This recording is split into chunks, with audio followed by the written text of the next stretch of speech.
crises we are seeing around the world just random events, or are they part of something much bigger?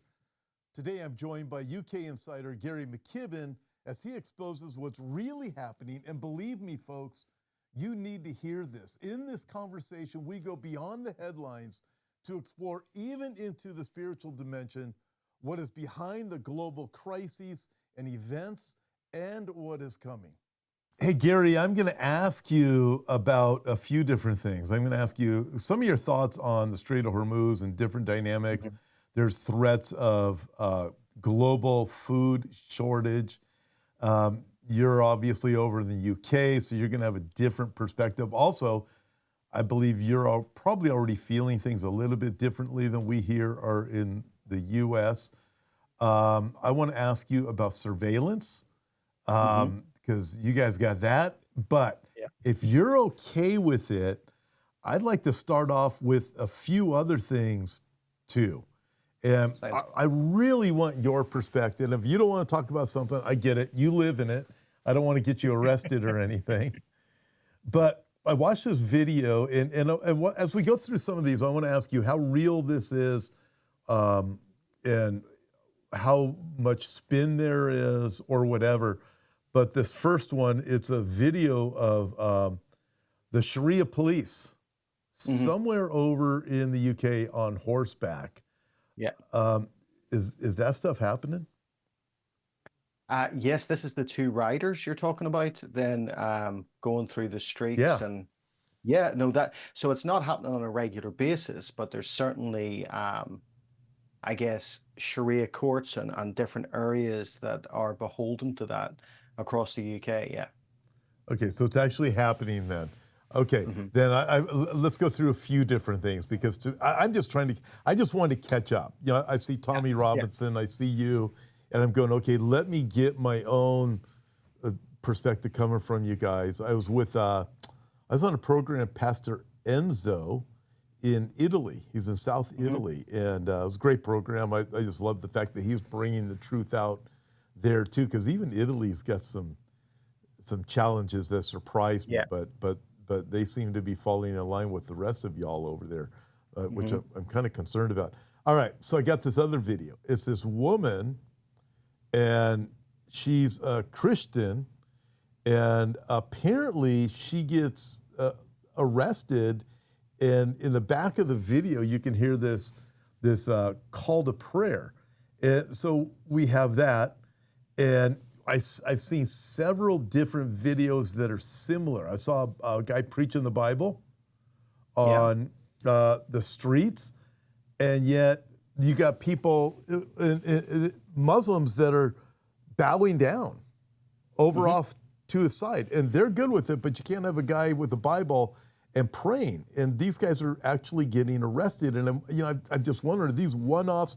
Sometimes you see things that are extreme and something else was really going on, but are they targeting just certain people that are extreme, certain Christians they say, well, these are too extreme for us, or there's something else really going on besides their Christianity, or what, or are they actually doing this? Yeah, there's definitely I would say a singling out, and obviously the state or the authorities in charge will disagree with that, but it kind of stems off the back of the two-tier policing, two-tier judicial system that started under Starmer, like sort of came to the fore under Starmer, in terms of both the Sharia aspect, that engaging in the areas and having the freedom to run. But I know that there's been individuals arrested. There was an individual over here arrested, Clive Johnson, a retired Baptist pastor, and he was arrested for he was in what is called a safe access zones. So they're places that you can't pray internally. You're not allowed to be because it's en route to an abortion clinic. And he was not speaking about abortion, but he was talking about John 3:16. And so he was arrested under that context of preaching John 3:16. We've seen this across the board. We've seen individuals in terms of, you can go out in the street and you can obviously just push your other ideologies, but there is a target upon Christianity. And we find that in the streets. And I know individuals who personally have been arrested. They've been arrested for speaking on a loudspeaker or a microphone. So in Belfast, the government tried to bring in a law. I think it's kind of in limbo at the minute, but they tried to bring in a law to reduce the sound for street preaching to 70 decibels. Now, to give you the context for that, your average vacuum cleaner is about 80 decibels. So that's how silent they want us. So they want to reduce that. It also goes into aspects of the hate crime, hate speech bills, all of those things that they want to silence Christianity. Now, if you're off, I guess, a different religion, if you're off Islam, for instance, to say that you're given preferential treatment is accurate, in my opinion. We've seen this across the board. We've seen this in so many different areas. Across the street from our church, there's a few businesses. And I had a visitor to the church. We were doing like a child dedication, and he was telling me that they have a break room for the workers. In the break room, the Muslim workers have a private prayer place. They can put down their mats and they can pray. But they were told that, in unequivocal terms, that they weren't allowed to say the Lord's Prayer and they weren't allowed to pray, but they were.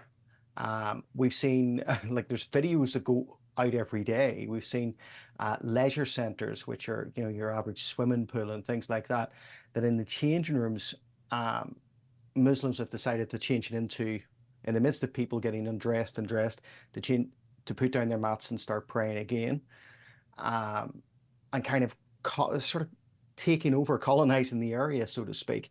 So this kind of goes right across the board in a lot of different ways. You know, we've seen Keir Starmer, if we go back to the start of Ramadan, and actually it was at the outbreak of the US-Iranian conflict, and he stood up in front of an iftar celebration and he publicly said, you guys, talking to the audience, which were all Muslim, you're the new face of Britain.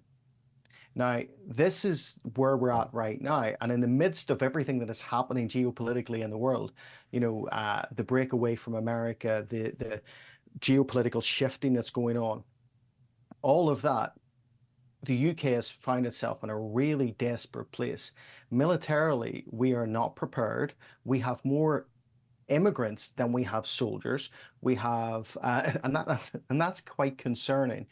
And we're not set up, according to every general that has spoken, we're not set up for what they expect is the expansion of the Russian-Ukrainian conflict that they expect to expand across Europe.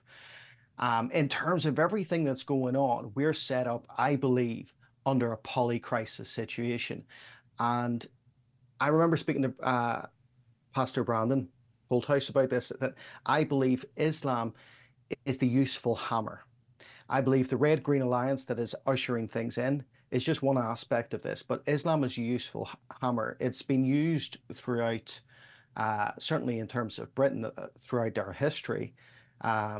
Divide et imperia, divide and rule, was the concept and the political concept from the British government in India to divide the Muslims from the Hindus because they wouldn't turn on the British minority. And when you divide a populace and you create these obstacles and you create a differential treatment where it's going to upset some people and it's going to make other people feel isolated, it's all to keep the population in that continual system of crisis and chaos so that they're more pliable for what is coming. And what is coming at an absolute rate of knots. There is so much on the horizon. So would it be, if you look back at the Bible, we see where God talks about Assyria in coming against ancient Israel and Babylon coming against ancient Judah and Jerusalem. God was very specific. One of them, he said, you are my hammer. Another one, he said, you are my battle axe. And it wasn't that God was showing favor to Assyria or Babylon. What it was is he was bringing judgment upon his people, and he was going to use them to judge his people in order to bring about his purposes. And then he was going to destroy Babylon and Assyria afterwards because they are a wicked people. But in the same sense, the devil, I guess you could say, is using through people like Starmer and other leaders you guys have over there that are they're allowing, or they've opened up the doors to Islam with the time to use it now to bring the destruction they want in order to. Do you think they have a plan to do away with it after they get their power? Like it's create the crisis and control the outcome kind of thing? Create the lawlessness and. Yeah. I think it kind of falls under the context of Machiavellianism. You know, you create the problem, you know, and then you come along with this sort of lesser quality solution. You could take it off the likes of the kind of apocryphal sort of Albert Pike letters. You could take it off that there is this concept of how Islam versus Zionism would lead to World War III, which would be then lead the way to the atheists, which would then lead the way to the Luciferians to take over. Now, I'm not saying there's weight in that, but I am saying that it's hard not to notice what is going on. When you look at everything that is coming into play, there is a noted ideological shift where Christianity is not only on the back burner, but is actually pushed to the side, told to be silent, to be quiet. And the laws and the legislation that is being pushed in at the same time seems to unfairly target the Christians. Last year, there was this proposed law in a council in England by the Labour government, and it was all to do with street preaching again. Now, they said it wasn't to do with street preaching, it was to do with any religion on the street, not specifically Christianity. But one of the things that they tried to ban was the laying on of hands. Now, it's hard not then to go, well, I think you're actually targeting the Christians here. And then when you look at all of these pieces of legislation that are coming in, so we're sitting in a kind of a movement right now towards the digital net being dropped. We have across Europe IDAS 2.0, which means that every European member state, every EU member state has to have a digital wallet supplied to their populace. Now, this is where I think the setup is. I think Islam is a useful hammer. I think it causes division because, you know, you can't, if you remember what Biden said, you know, we're going to build back better. You can't build back better unless you destroy what was there before, which is the old world order. So with this new digital net coming in, the EU has brought out the digital wallet. The digital wallet has to be supplied to every member state. This is your ID, like your face, your driving license, but it's also your qualifications because they need to know you're useful for society. It is your health passport. It is your banking. Now, they trialed this and they put the app out a few weeks ago, and it took under 2 minutes to hack. Now, I was talking about this on Sunday because the way and the process that how you hack this app is absolutely moronic. You could hand it to a 5-year-old and they could do it because on this app, you've got all these personal details, your biometric information there. And how you hack it is you plug it into your computer. Someone can take your phone, plug it into their computer, and reset your password. Now, this is how moronic it is. So Christine Lagarde came out, she talked about it. Ursula von der Leyen said, we are pushing ahead with this. It's a great app. It's a great system. And when you look at this, this shows me that they're not concerned about your security or your safety. In fact, I'm probably a little bit more conspiracy minded on this. I think that they want it to fail in terms of security wise, because if your phone then is easily taken off you and all your biometric details are on that, the next suggestion is, oh, you know, maybe we could integrate it with your biologics and maybe we could put, you know, some sort of system into your body in which you could have your digital ID and it could all be marked there. And that's how quick you're starting to see this technology come to the fore. So it's an ideological framework, but it's an ideological framework and a technological net being dropped at the same time. Islam, immigration, useful hammer, useful for destruction. And this is where Keir Starmer proposed the digital ID system because it was to deal with immigration. Now, there was this whole thing that a while back in which he said, oh, no, no, no, it's rolled back. And I saw all of these people come out and celebrate that and say, see, we're not having mandatory digital ID. And I was like, no, that's nonsense. What he was doing was, in political terms, an Avaton window shift. Is this idea of proposing something preposterous and then giving them something slightly easier. Mm-hmm. Now, it is still a mandatory system. And this mandatory system is the only thing that he has changed is that he is allowing other tech companies to get involved. So he says it'll not be a central hub. He's lying on that as well. So last year, as a director in our church, as someone who's on the board, um, all directors of any limited company had to go to one government login and upload your ID. You had to upload your physical ID so it became digitalized. Now, we were told to do that, otherwise you will not be allowed to operate as a company, as a charity, as a church. So you wouldn't be able to operate financially.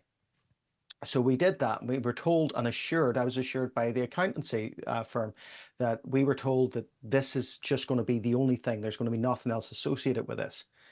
In the last couple of weeks, they've turned around and said, we're doing away with paper or card license, your driving license. We're doing away with that. Instead, we're going to digitalize it and we're going to put it on the one government login system. And then I went in and I read the papers on this. They are proposing for every government resource or connection, whether it's through the NHS, whether it's through your pension scheme, something like anything like that. It will all be digitalized. It's all being uploaded to the one government login. So we have this mandatory digital ID. So we're getting the digital net dropping, whilst the ideology is breaking apart the Judeo-Christian principles of the West and setting it up to a different emphasis. Now, you could even talk the likes of Keir Starmer celebrating Iftar, King Charles, Ramadan. They both have leniency or kind of, I would say, a leaning towards Islam. Now, Keir Starmer is an open atheist, but in the 1990s, the Grand Mufti of Cyprus came out and said that King Charles, Prince Charles at the time, had converted to Islam in his visit to Turkey. Now, we don't know if that's true, but in 1993, he done a speech on how the West owes so much to Islam. He has been at Ramadan meetings, Ramadan celebrations, Iftar celebrations. He has been open on his proclamation of how he thinks Islam has positively impacted the Western society. Now, you see that, and the lunacy of it all, and I know I'm going around and around the houses here, but at the same time, in the UK government, there is a refusal right now to ban cousin marriages because it's part of the Islamic tradition, the Muslim tradition. So they refuse to ban this. Keir Starmer's refused to ban this, despite the fact that it causes genetic deformities and all of this, never mention the morality of it all. This is the lunacy, but this is, I think, the useful hammer, the digital net, and we're heading in one direction. Oh, wow. I think of the division. I think of the words of Jesus, a house divided against itself cannot stand. And that's where this is going. Do you think that there is, I mean, I see some resistance from things I watch in parts of the UK. There's people like you that are rising up. Is there large resistance that's challenging this? And not just the UK, but it's various parts of Europe. Is it enough? And do you see a civil war coming? I think I hate saying it, but I think it's certainly on the cards. I'd say it's a definite possibility. Civil discord, 100%. There's already people who feel disenfranchised from the system. There's people protesting over different things, and it's a continual thing. In terms of the rest of Europe, I think the problem with this is democracy seems to be a dead bird right now. It doesn't seem to be in action. How Keir Starmer's still in government, I have no idea. But if you look at Spain and the president of Spain or the prime minister of Mhm. Spain, he is, I'm sure you've seen this, he's turned around and basically said, if you're speaking out against the Prophet Muhammad, if you're speaking out against Islam, you can face a prison sentence. Now, this is the shaping of a system. And I've ushered this so many times, right? If we go back to the World Economic Forum in 2025, in the summer of 2025, they had the meeting of champions in China, in which it was proposed by the economists on the board there that there would be three poles in the New World Order, three economic powerhouses in the New World Order. One would be America, which we're seeing, it's the gas station of the world right now. One would be China, which, people can, be a bit up and down about. But the third one would be Europe, the European Union. Now, China would choose industrialization because they have got in early enough with pre-industrialization. America would choose America first policies, which we've seen. The European Union, the economists on the board all said we'd have to choose totalitarianism because the markets love a dictatorship. The markets love totalitarianism. And what we're seeing is all of these systems being put in place. Now, I think I'm sure everybody's on board with this. I think it's a global agenda. I think globalism is the end game of this. Because if you look at a lot of the players within the system being created, they're from Trump's administration, like Peter Thiel, right? So Mhm. the PCAS system, the Presidential Council of Science and Technology, Advisors of Science and Technology, Peter Thiel, Mark Andreessen, Larry Ellison, Sam Altman, all of these individuals, right? Like if you look at Palantir, for instance, Mhm. our national health system is run off Palantir. Interestingly enough, Palantir just looks like it's got the contract to take over and monitor the skies across America, and that will possibly be sold to the United Kingdom as well. Palantir's been involved with Iran. Palantir's been involved in so many different areas, and it's being involved in our facial recognition tracking that is happening here. So last week, there was from those who are standing against this. And when I say I don't think there's a mass movement, I think well, you've been here. I think it's a remnant. Mm. I think there's Okay. a remnant of people who are standing up, and then there's the majority will put their head down and go along with the current.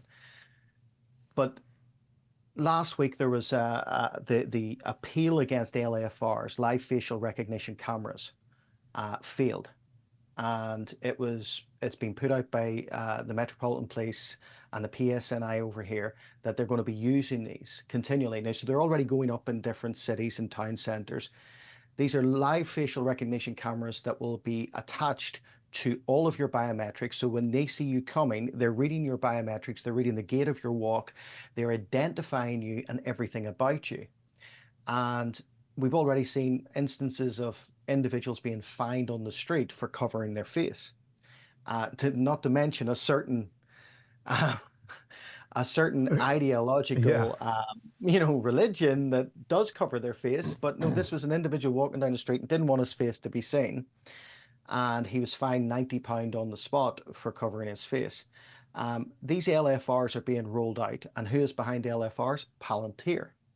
Now, this gets me down such a rabbit hole, and I'm sorry Mhm. for speaking so long. So, um, there's so much to be said about this in terms of the agenda for the technocratic plan of techno cities, Mhm. praxis. Uh, I'm sure you know all this, but this is fresh in my head because I'm writing a new book called Echoes of the Beast, and it sort of takes the continuation of World War II into right now, like the ideology that comes from that into now. And just to mention very quickly, when you look at praxis, for anybody who doesn't know, praxis is the idea of a technocratic state. It's run by people like Dryden Brown. It's got big investors like Peter Thiel. It's got, in fact, most of the PCAST, most of the advisors around Trump, the technocrat advisors, are all investors into praxis, this idea of creating a techno state, a super state that is devoid of nationality, but is really run by the technocrats. On their website, they proposed that Greenland is one of their major agendas, major states, right? You know, we know that J.D. Vance went to Greenland to view it. We know that that's all under the guise of this. And at the same time, you look at the rhetoric behind this, that there's an ideology behind this that dates back to World War II. If you look at Praxis as an organization, the workers of Praxis have came out and told people that they have been told by the leadership, by Dryden Brown, that they have to read the works of Himmler, Julius Evola, the occultist SS member. They have to read stuff on Ariosophy and racial theory. You cannot make this stuff up. But this idea of a technocratic state, it's being templated, I believe, in the UK and Europe. It's being templated. We're kind of like the guinea pigs at the minute. So yeah, so I see. So hearing all of these things, excuse me. Then I watch what's going on in Australia. Last week, one of my friends was telling me here in California that it hasn't even, I didn't know it was a law. I didn't know this was actually happening yet. I've heard about it coming, where if you're driving down the street in your car, there's cameras everywhere that people aren't really paying any attention to, and they can get almost any shot of your body while you're in your car, and they're going to start giving out citations if you're not wearing a seatbelt, speed limit, breaking the speed limit, this type of thing. And they can even tell if you're on your cell phone, and that if your cell phone was in your pocket 10 minutes ago, it can read 10 minutes back based on some images left by your phone. I'm hearing this stuff going, and they said you can start expecting these citations. They'll start with warnings the first time, and then the citations are going to start coming. But when you look at this, this is a preparation of people here for what you already have going there. And you guys are ahead of the curve. Let me way ahead. But at the same time, as you look, Gary, at what's going on in New York City and different parts of the U.S. with Islam, and how many people willingly just submit to it, even though they say this is what we're going to do. We're going to raise your taxes. We're going to do this. We're going to do that. They still go along with it. How far behind do you think the U.S. is from Europe? Because the more I hear about it, the more the mainstream media pushes this, people actually think it's a great idea. I mean, for a woman to wear a burqa, and you have the majority of women, it seems, think it's a good idea. I'm thinking this is insane. yeah, you're not far. If you look at the legislation that's proposed, because you're in California, right? Right. Yeah, so they've it's already passed, comes into effect in 2027, the Californian Digital Age Assurance Act. So this is the infrastructure aspect, right? You're not far behind, because what that requires is digital online verification at the root of using a device. So it's not talking about you going on social media. It's not talking about you viewing something with violence or something like that. It is talking about you going on your device. So whether that's Microsoft, whether that's Mac, Apple, whatever, or Android if it's your phone. And then this is also under the Parents Decide Act, which is a federal act that is proposed for the states. The Parents Decide Act, again, so California's one's a state act that is passed but doesn't go into effect until 2027. The PDA Act it's a federal act, and it's about doing this right across the board, that if you're at the point of operating system, so if I'm logging onto my computer, I will have to basically digitally verify my identity, which in effect is an indirect way to get digital ID. In terms of Islam, in terms of the breaking apart of, and sort of like the Red Green Alliance and the communist agenda, I would say that we're kind of on par with that. I would say that certainly if I look at New York and I look at London, they're very similar in the sense that you've got Sadiq Khan in London, you've got Mandani in New York, and the same principles behind them. Now, this is the thing that I try and break down to people, because people will turn to me, and I've had Christians turn to me and say that um, Jesus was a socialist and probably close to a communist. And I'm like, you know, I don't even Yeah. fruit of the spirit, fruit of the spirit. But then I break it down to them and I say, well, let's go back to communism and let's look at Karl Marx. Karl Marx himself, his own parents called him the devil. He wrote poetry to the devil. He wrote a play called Ulanum, which was an anagram of Emmanuel, which was based on the devil again. And he loved the Mephistopheles folklore, the idea of a fallen angel being the hero. So his satanic agenda, and there's no doubt about it, whenever you're trying to look at communism, communism is replacing God with state. That's you know, you break this down, that state has to be number one. So when you look at this, the communist agenda has went through and permeated through society. And as it's permeated through society, it's taken different forms. Socialism. People turn around and say, well, socialism's okay. No, no, no. Socialism, as Marx would say, is communism for morons. So when you look at socialism, you look at even the likes of Karl Marx's daughter, Helena Marx. She was part of the Fabian Society.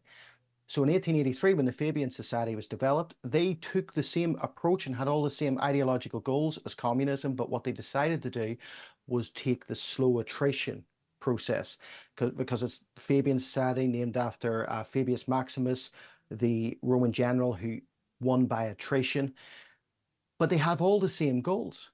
In fact, people like George Bernard Russell, he believed, or George Bernard Shaw, excuse me, he believed that the real form of socialism was social Darwinism.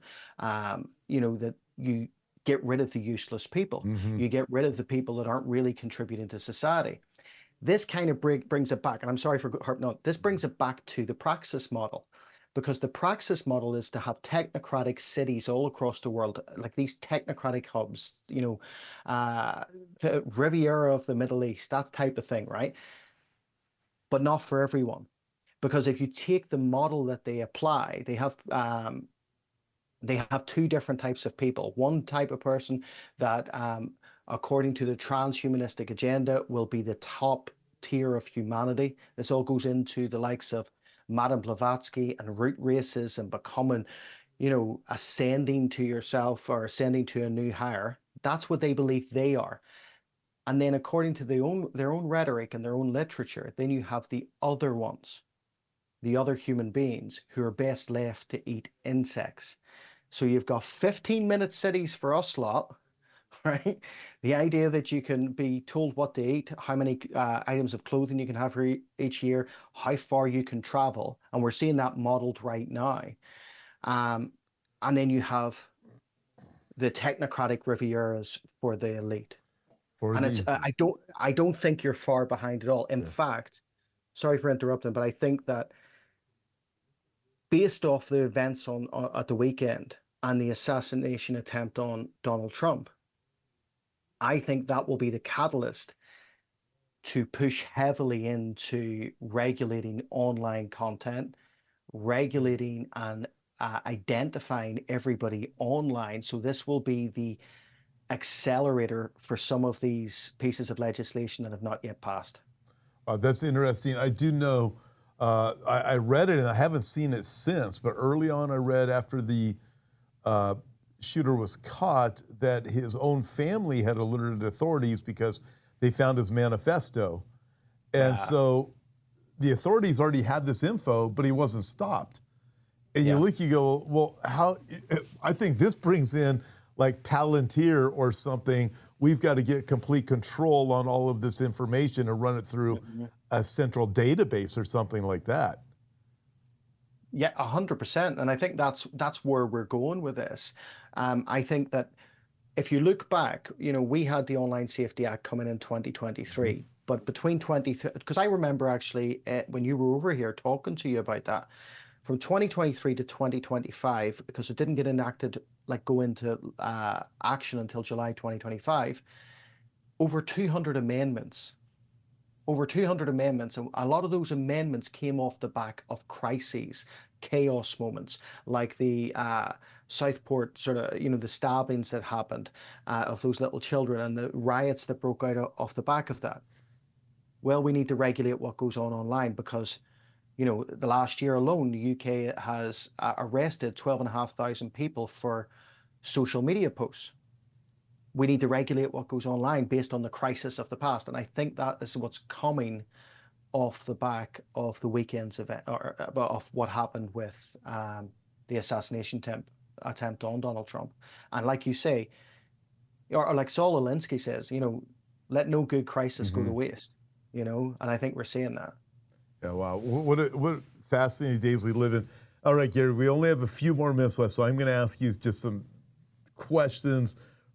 Maybe we'll move through them kind of fast. It's been an absolutely fascinating conversation. I wish I had more time with you, but we look at what's going on with Iran, the Strait of Hormuz, global food crisis. I keep hearing it is coming. What are your thoughts on that? I think it's here. So it came out today it's actually a government organization around food security that they're expecting within weeks it to hit our shelves. Now, we were originally told that, or originally you can look, and the dates were June, that June we would start to see shelf shortages. One of the major issues as well is the lack of carbon dioxide production, because there's certain plants that, I'm talking about industrial plants, that are shut down, that you're not seeing the carbon dioxide production, you're not seeing that brought through, you're not seeing ammonium nitrate brought through, fertilizer brought through. May 1st, China is stopping exporting sulfuric acid. They produce something ridiculous like 65% of the world's sulfuric acid that is used for fertilizer. We have strict fertilizer guidelines under the government at the minute and across Europe. It is here. It's here already. It's just going to go up. So I think the initial expectations were anything from 9 to 20% inflation rise in terms of food prices. Now, that was based upon the belief that by the 12th of April, the war would be over and everything would be back to normal. It's not. So it's going to be a lot more than that. And just so you know, like, we've been talking about this for weeks. We've been telling people, and I know a load of people in church are now getting their own polytunnels. We've got ours, chickens, things like that, so that we can keep sustainability. But you're seeing this already, and you're seeing the knock-on effect. And I think that this is the poly-crisis situation. The UK government has already said that they're expecting, off the back of this, 300,000 redundancies across the UK based on the Iranian war. Now, if you add that together with the AI redundancies coming, we are going to see, it's not going to be stagnation, it's going to be a major economic issue that is going to rock the West. Now, I think America will feel waves of this, but not the same impact. Yeah. But it's definitely coming here. So it's rather, it seems, it's not a coincidence that farms have been shut down, the Netherlands, various parts of Europe, Canada, attempts at certain things here within the States, but Europe has been hit pretty hard regarding the farmland. So you have that, it's like a 1-2 punch, and all of a sudden you go, oh, wait a minute.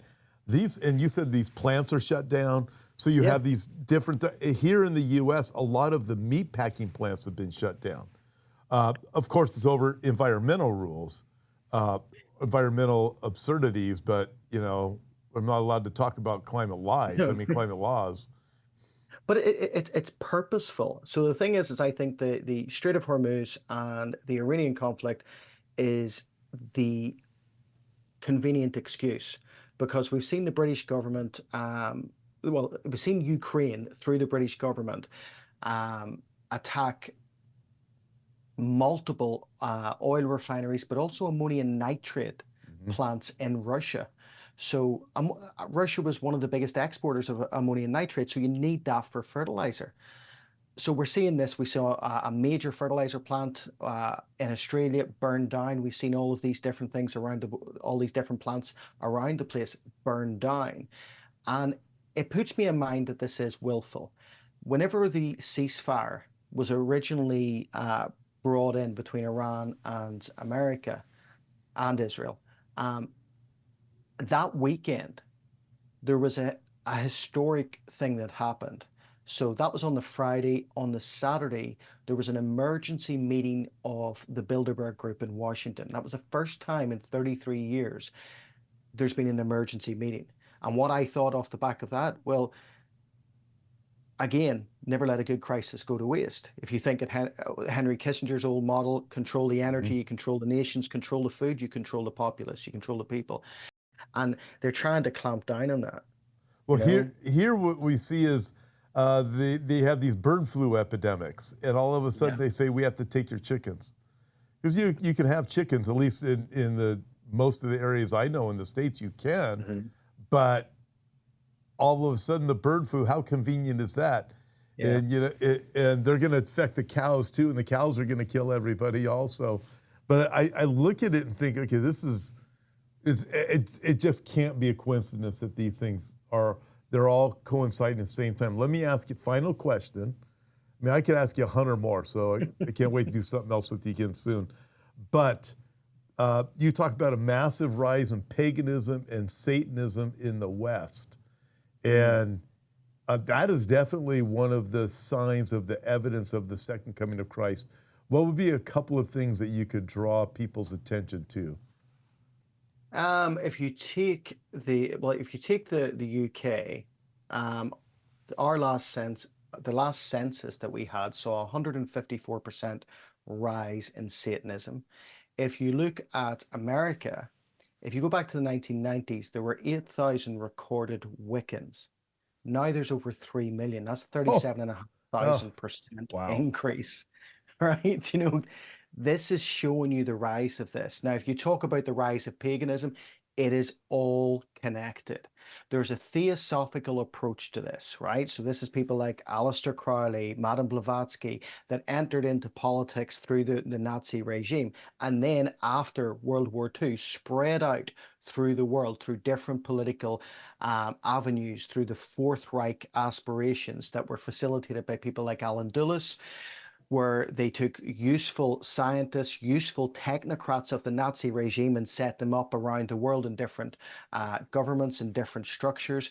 Then we saw those same individuals, their teachings then perpetuate all the way through to the technocratic element that we have today. We also see this within companies, the rise of the companies of the Third Reich. The same companies that were part of the circle of friends of the Fuhrer were all ideologically based in theosophy, Ariosophy, which is basically occultism, which is basically Wiccan. It's all the same thing. And what did they do? Well, Heinrich Himmler had the circle of friends, those same circle of friends, those companies like Kodak, Siemens, and all of that. They were funders and facilitators of the Nazi regime. Post World War II, he facilitated their continuation. Every single company that is still in remaining existence today is part of the World Economic Forum. It is purposeful. It is this idea of an explosion. And you see this within Revelation 16, because in Revelation 16, remember the frog spirits, Oh, yeah.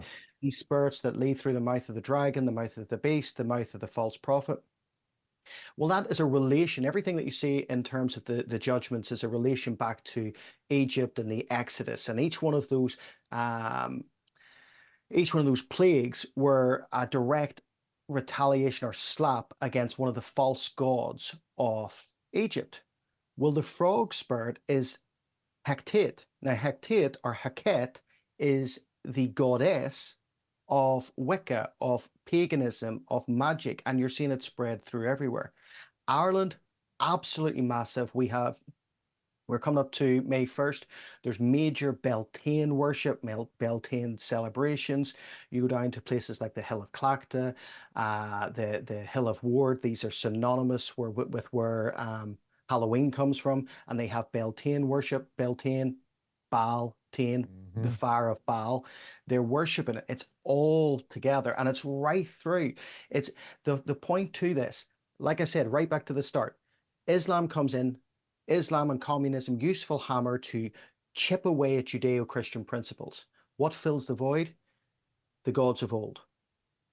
You Baal know, worship, I Moloch worship, everything. no kidding. I was just did a prophecy update the other day on basically the return of the gods, which was the name Mhm. of a book that someone wrote. Great book.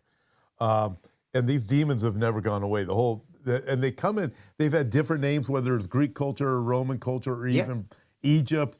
They've been here since the beginning, which I personally equate to Revelation 17 and the whore of Babylon. It has been here since the beginning, spills the blood of the saints. But we see it, I pointed out the other day, when we see what's coming in June at the Dead Sea, Pride Land they're calling it.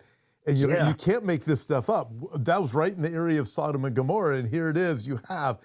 It's like you look at this and this Pride Fest in Israel, set to be the largest one ever in the Mideast. And so these demons don't go away.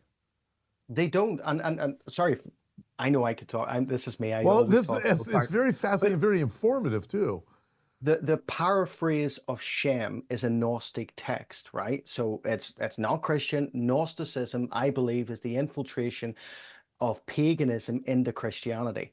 It's a Gnostic text, the paraphrase of Shem, and it dictates that Sodom was not this city that was judged because of their debauchery. It was a city judged because they were the pinnacle. They were the city of light or enlightenment. They believe that the light or enlightenment is by Hillel ben Shakar or Lucifer, right? So this is the Gnostic text that goes all the way through. This is to go back with the rise of paganism. So the Gnosticism goes all the way through the Bible, as in like a counter narrative all the way through. So the paraphrase of Shem talks about this. This even goes into, I can go down a route, but this goes into the Arthurian legends, King Arthur and stuff, right? Camelot being a city of light, right?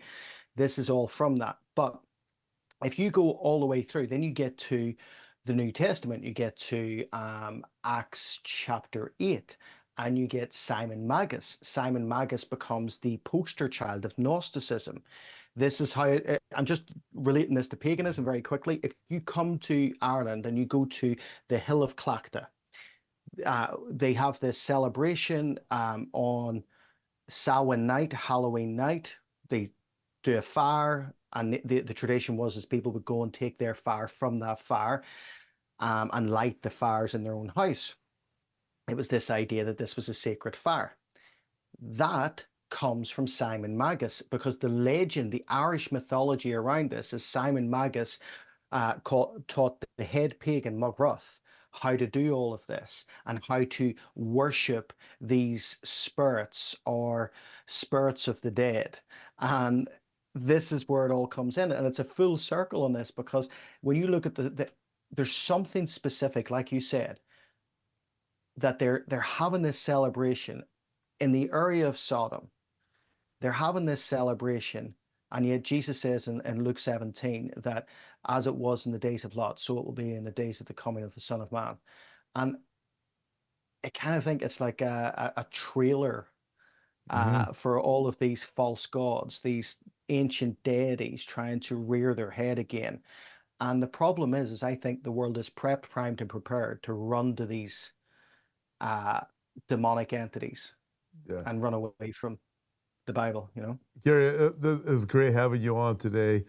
Really enjoyed it. And by the way, you're talking about Nazis and the scientists being spread out. I think Operation Paperclip is what the name of it was here in the U.S., coming into the government and also companies. And you look at all these different dynamics, and they were part of Nazism was out of the occult. And so you look at all of this and you go, it's like, I feel like God is shouting at us right now to wake up. He couldn't make it more obvious. It's been great having you on today. But I forgot to ask you this earlier. We'll have it in the description for everybody. But how can people connect with you, Gary? You can connect with me on YouTube. You just type in Pastor Gary McKibben. On Substack, Pastor Gary McKibben. On Rumble, same. On Facebook, if you put on Victory Church Belfast or Victory Church Online, is kind of a global community that come to that. So plenty of ways. Great. And we have all the descriptions in the videos you guys can see. Make sure you connect, Gary, as you can see. Just a great program today. And looking forward to your new book that's coming out too. Looking forward to connecting with you again as soon as possible. Please let me know ahead of time when you're planning on if you're planning on coming to California. Again, I know it's a really long trip for you, but please let me know. I know Brandon and I would love to have you out and do something together. It'd just be outstanding. So looking forward to seeing you sometime, but I'd prefer to get raptured. But we'll just wait for the jet fuel prices to go down. Yeah, no kidding. No kidding. Yeah, things are being challenged right now, to say the least, and that could be for a while. Hey, thank you, everybody, for joining us, and make sure you connect with Gary, and we'll see you next time.